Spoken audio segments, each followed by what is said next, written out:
चा संदेश देणारा सण म्हणजे बकरी ईद। या बकरी ईद सणाच्या पार्श्वभूमीवर आयोजित शांतता कमिटीच्या बैठकीला उपस्थित जिल्ह्याचे पोलीस अधीक्षक माननीय राठोड साहेब आणि आदरणीय अधिकारीगण आणि प्रत्येक गावातून आलेले सरपंच उपसरपंच शांतता समितीचे सदस्य, आता शांतता प्रस्थापित करण्याच्या अनुषंगाने बऱ्याच वक्त्यांनी बरेच काही गोष्टी या ठिकाणी मांडलेल्या आहेत आणि विशेष करून आमचे करमाळचे मामा यांनी या विषयावर भरपूर काही मांडलेलं आहे।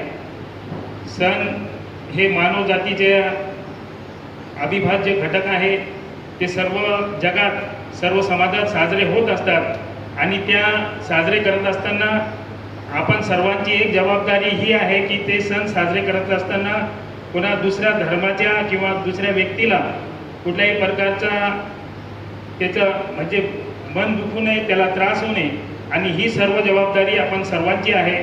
साहेब, मी आपल्याला आश्वासित करतो की करमाळ आणि करमाळ पोलीस स्टेशनच्या परिसरातील गावामध्ये यापूर्वी कधी आमच्याकडे अनुचित प्रकार घडला नाही, कायदा आणि सुरक्षा व्यवस्थेचा प्रश्न कधी निर्माण झाला नाही आणि याही पुढे होणार नाही याची ग्वाही देतो आणि थांबतो। जय हिंद, जय महाराष्ट्र।